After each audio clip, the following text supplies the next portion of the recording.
think we have some time for questions, so I'll do my best. The debt ceiling. Debt ceiling. That's a frequent question. The media asks me that quite often, and my position is very, very clear. I will not vote to raise the debt ceiling. I want people to know it's time to stop. My prediction is they'll probably raise the debt ceiling, and there'll probably be some promises. But I've seen too many promises in the past. They can't balance the budget by the time they raise the debt ceiling, in a couple weeks. That's not going to happen. But I've never voted for the spending. Why should I even contemplate raising the debt ceiling so they can continue to do the very things I think have been harming us? But the argument is, if you don't raise the debt ceiling, we're going to default. We're defaulting all the time. We're defaulting by printing money and you getting money back. It's worth less. And we've defaulted over the years many times. We promised to pay in gold on 3 different occasions. We stiffed them.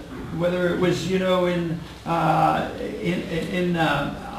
Depression and the Civil War, and also in 1971, we just said, no, we're not going to pay. So we have defaulted, but we're constantly defaulting, and they do it on purpose. So I do not support raising the debt limit. I don't think it will be the catastrophe they say it'll be. It'll be disruptive. The real catastrophe is if we continue to do what we're doing.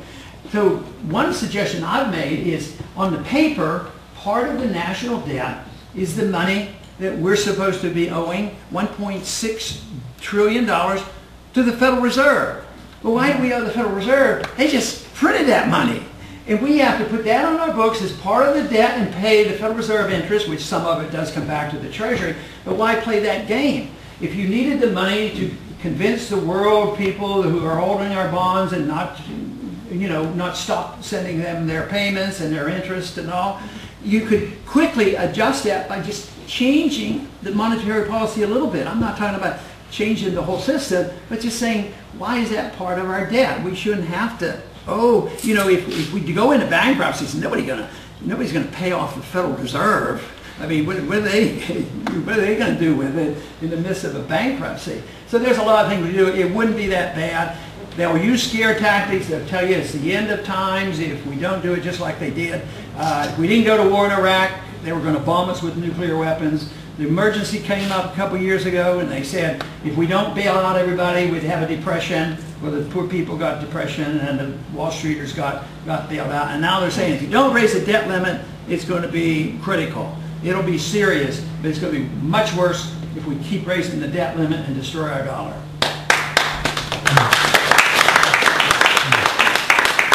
Pakistan. I was there once, as I said. Pakistan, even in the 60s, was a miserable place, but we had bases there then.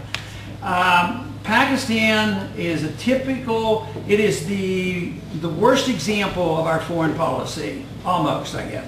But in Pakistan, I've argued the case for our foreign policy to be non-intervention and, try to trade with people and things. But we have taken an attitude over the last several decades, for a long time, that we go to dictators and we prop up dictators, and some of those dictators are falling in the Mediterranean area in the Middle East because they've been propped up by us. So we go to dictators and we say, look, we'll take care of you, we do it, say for Saudi Arabia, a very, Sharia-led dictatorship, but we prop them up. But in Pakistan, we usually go to, and we say to a country, do what we tell you to do, and we'll give you money, and we'll protect you. And we do. They do what we say, and we send them money. And then on somebody else will say, sometimes they change their mind and they quit doing what we say, and sometimes they say, no, we're not going to do what you tell you, so we drop bombs on them. And I say, that's a terrible option. Why don't we have the other option of neither threatening them, neither propping up their dictatorship, neither giving them foreign aid, and don't initiate any force against them. But I didn't realize there was a fourth option, and we have the fourth option in Pakistan. We have a propped up government that the people hate over there, so we're sending a lot of money to the tune of billions of dollars. The people hate our guts, so the ones that hate us, we drop bombs on them. So we're doing both. We give them money and drop bombs on them, and who knows, I would say that's a war against ourselves, is what we're doing there. And in the midst of a bankruptcy, it makes no sense.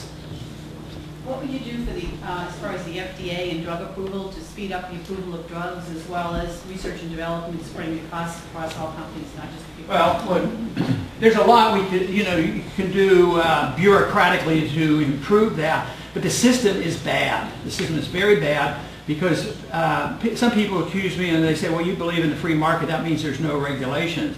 When the free market, there's tougher regulations because people go bankrupt, you can't defraud the people, you can't counterfeit money. So with FDA and these other things, you should speed up the process and try our best to make the system work. But technically, where do you read in the Constitution that thou shalt set up an FDA to regulate the drugs? And there's as many people, there's probably a lot more people injured by their slowness than people are helped by it.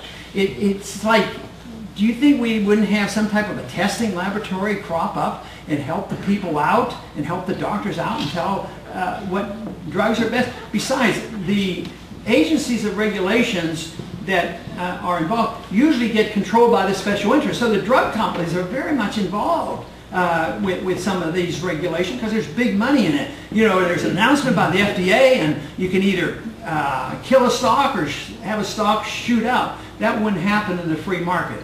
So under the circumstances, I would say you should facilitate and make sure these things go through because right now it's very inefficient. The Wall Street Journal has generally over the years been very good at showing how many people have died because of the slowness of getting certain drugs out. I've practiced medicine both on the Canadian border and close to the Mexican border.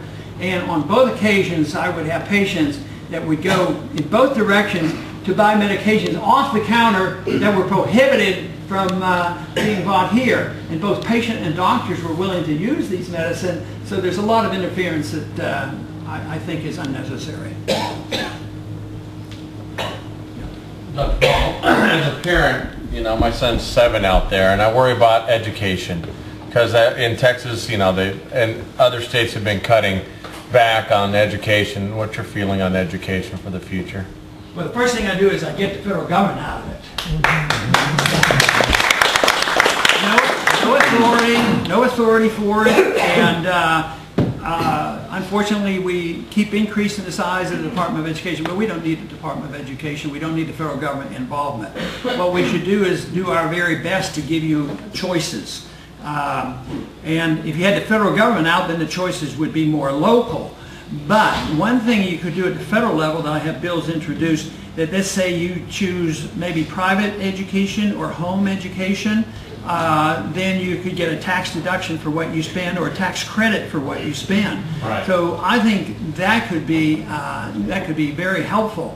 But education, just think of all the money we've spent. The more money we've spent, it's done one thing. It has pushed the cost of education up. Just in medicine, the more money you pump into medicine, you get better medical care, you get more doctors and quality care. No, the prices go up. And that's what happens in education. But it should be local. The one point that I make about where we are and where we'd like to go, we can't get everything at one time, and I know that. But in education, as other things, you should always have the right to opt out. It'd be nice if you could opt out and get a tax credit for what you spend on your child's education.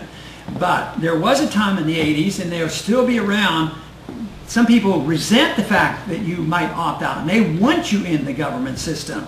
So we should have the right to opt out. We should have the right to opt out of this medical system too. Not just Obamacare. Why can't you opt out of the whole system? And especially the young people are attracted to this to say they don't need to have huge medical insurance. They need a savings account to pay the smaller bills. Have a major medical insurance. And you could get a lot of people out of it. Even in monetary policy, you can have a transition where you can have competing currencies. But you have to have this right to opt out. But if that's gone, and those who like big government, they don't want any competition at all. They want you in it. Because if you're 65 and over, you really don't have many options on your medical care. You've been sort of pushed into it, and Obama was just going to that next step and pushing you into it at all ages and force you to buy insurance, which is just another gimmick to help big corporations, the way I see it. I just want to follow up on that real quick. At the state level, I'm co-sponsoring legislation along with the House Majority Leader to do education tax credits for New Hampshire. Businesses could donate money towards scholarship organizations and get a one-for-one tax credit. So, Oh, Jim, may I ask you this? The question, when you get a tax credit at the state level, where do you get your credit to? What is it applied to? so we're going to start with the business profits tax. Oh, So okay. it's not like... Because you don't have an income tax, so Right. but nationally it's on the income. And at the state level, the state funding comes from the business profits tax, lottery, interest and dividends tax. And so Oh, okay. we're starting with the state You won't have a contribution place to towards cut education, taxes, but we'd like to go towards a discount on your property tax if you donate towards a scholarship Sounds like a good organization. idea. My generation faces a very unsure job market. What would you do to create growth and foster For development? jobs? Yeah. Well, of course, we have to deal with the big cycle and all that, and the changing that isn't easy. You have to get rid of the mistakes, and it's the liquidation of that. You have to change your ways. But there are other things that you could do. You can't add regulations. The philosophy for 70 years since the Depression was the Depression and all these recessions come because we don't have enough regulations. Well, that's not true. Regulations make things worse. So you have to deregulate. You have to start removing regulation. I'd like to be the first president that shrunk the size of the Federal Register rather than expanding the size of the Federal Register. So you want that. You have to invite capital back. When you have a weak currency, capital leaves the country that has the weak currency, so it's going to go to other parts of the world. And you have to have you have to invite capital back because large corporations have a lot of money, but it's parked overseas because that's their job, is to protect their corporation and protect their investment. So the money goes overseas through their subsidiaries. They have more than $1 trillion, maybe $2 trillion sitting overseas. So what you want to do is not tax it again, so it come back in. So if we get the Fed quit printing the money to entice people to do stuff, well, where are the savings going to come from? You want that money to come back in. And that is what would create the jobs. But today, the environment is very, very bad for business. I talk to business people that want to start a business in China. I said, what do you want to do that for? Well, I can set it up in 3 weeks is what I can do. But if I'm going to build a plant here, it might take me 3 years. It might take you a couple of years just getting the permit signed. So you have to change the environment and the climate. But the problem there, the opposition will say, oh, you mean you just want to, we want to tax the rich, we don't want to help the rich. They'll use that blame game and say that this is only helping the rich. But it's only the people who have money and cash who can build a factory to give jobs for people. Right now, we have the advantage right now to showing that the system we've had and we've tried for many, many decades isn't working. So the jobs are going. So they have to try something else. That's why they have to start listening to us on monetary policy and deregulation. Okay, 1 or 2 more, and then I think we'll take a break. Dr. Powell, there's a thoroughly predictable disaster coming in Social Security. What would you do to avoid it? He mentions essentially an inevitable disaster with Social Security. Well, I'll tell you what I've done so far. I have never spent 1 penny of Social Security money because I will not spend it, and that's why I vote against the appropriations bill. So my goal, even though there's questions about whether it even should have ever started, but that's a different question. So I did my part in not spending any money. I have a bill in that makes it a law that says nobody's allowed to spend that money, and the money has to stay there, and it would be a solvent, system. Even though that doesn't answer the question because that doesn't get you the money to keep doing it. There are not a lot of young people who are going to get jobs. The numbers aren't there for the baby boomers. And besides, what I want to offer to young people is a chance to get out of the system, and just take care of themselves. So you say, oh, that's even worse. How are you going to do it? You have to cut spending, and you have to pick a few things that if you really want to save, I think medical care for the elderly, medical care for the children, Social Security, a few of these things you can preserve by saving a lot of money. So you have to decide, do you want to try to salvage those things and not cut anything from all these wars? I mean, I say cut the stuff over the war. Don't live in the World War II mentality of saying that we have to have troops in Japan. And that way you could bring enough cash back here, but you still might have to do some adjustments. If you want to, you might have to cut benefits. You might have to change the age of retirement to make some adjustments. But right now, I'm afraid, unless we make tremendous strides in this momentum of people being serious about changing it, it's going to be pretty tough. But if we do nothing, Social Security is going to end, because you'll always get the checks. The checks will bounce. They won't buy anything because it just goes into inflation.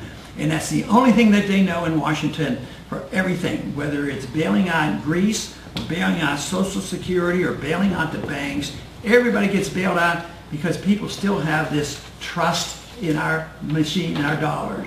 And it's an illusion. It's a false trust. And when trust ends with a currency, the ending comes quickly. And it's not too many years ago, well, we just saw it in Zimbabwe. Inflation does this, and then it goes like this. Mexico's had that several times in my lifetime. They've had runaway inflation, wiping out the middle class, but it goes quickly at the end because confidence is lost. And right now, the confidence is an illusion of confidence. So that's the alternative if we don't do what I'm suggesting, is do the cuts and try to pick out a few programs you want to save. And of course, then I would go not only on foreign policy, but the Department of Education, Department of Energy, Department of Agriculture, and all of these things. There's so many things that we just don't need. One question. Back there, sir. Okay, Way back there. You got it. Yeah, first, thank you for being here tonight. We're truly fortunate in New Hampshire that we can look you eyeball to eyeball, and not just you, other candidates also. So we're fortunate that New Hampshire gets that opportunity. So thank you. But more importantly, what I wanted to ask is, you've touched on some of the agencies and bureaucracies. Recently, Obama with the EPA, and also recently with the INS, some of his edicts that they put out on how they're loosening up on deportation, who would qualify for deportation, etc. Any of these bureaucracies, how do you, in your current role, abate some of the things he does? Because I would have to assume Congress has more power than an unelected agency. And then secondly, as president, what do you do? The congressional thing is tougher because I'm not the speaker and I don't have much control over it. All I can do is preach the gospel, and hopefully they come our direction. So I'll speak to it more in generalities and what kind of a policy I would like to see. I mentioned the fact that, we worry about the borders between Afghanistan and Pakistan. I want to see a lot more resources on our border to try to stop the bleeding, so to speak, stop it from happening, and try to stop the illegal immigration. But I've written that up in my recent book pretty thoroughly, but I don't like mandates from the federal government. I'd work not to have mandates on Texas or New Hampshire saying that you have to provide free health care and free medical care and free education for all illegals. That is bankrupting our hospitals and our schools in Texas. It hasn't helped California either. So I would have no mandates. I would have no amnesty. They don't gain full citizenship where they can vote, which a large segment of our population would like to see happen because they figure they're always going to support the welfare state. They shouldn't have that. I think it's a misinterpretation of the 14th Amendment to say that there's a birthright citizenship. I mean, if we were visiting, if a couple was visiting and a woman happened to deliver early and they were in Japan or China, do you think anybody would even think, oh, now I guess I'm a Chinese citizen? I mean, it's only here that they do this. And being close to the border, a lot of women would come over and just, have babies here. And I don't think they should, that should not be enough to qualify for citizenship and get on the welfare rolls. So if that would be diminishing the incentive, the rounding up and doing things, when you find people breaking the law and they're caught at it, you should do what you can, to send them back. But the truth is, there is no way, even with every soldier back from around the world, you could not round up 15 million people. I mean, it would be, you'd have to turn it into a police state is what would happen. So that wouldn't work. But you could stem the flow, and get rid of the incentives. So that would be basically be my approach. And there's a question over here. Just a quick one. Do you think we'll ever see a balanced budget? And do you think we'll ever get to that? Will we ever see a balanced budget amendment?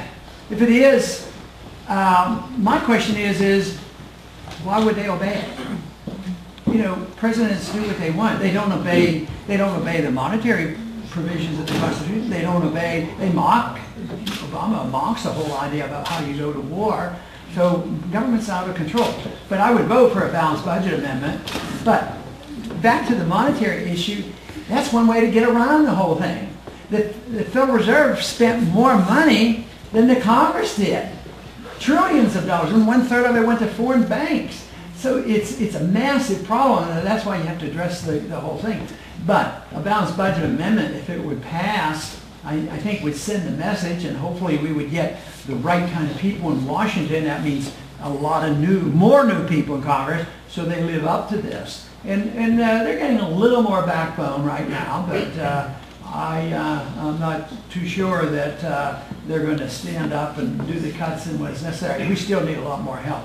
But the help only comes when the people change. The people have a lot to do with what happens in Washington. The best example I can give you is I've worked hard on exposing the Fed for what they do. So I had an audit the Fed bill. I've had it for 20 or 30 years and tried to get their attention. But in this last crisis, we got a lot of attention. Now, I didn't change. My message was the same. I didn't twist any more arms. I didn't do anything, but I got every single Republican to endorse that bill. And you know how that happened? People like you called their congressman and said, get on that bill, get on that bill. There was a grassroots effort.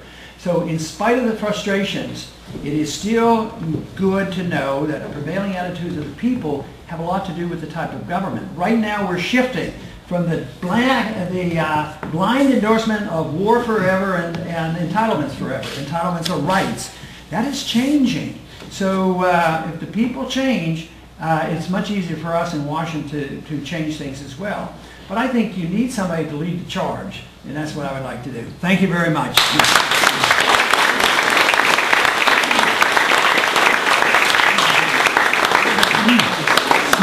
We're here.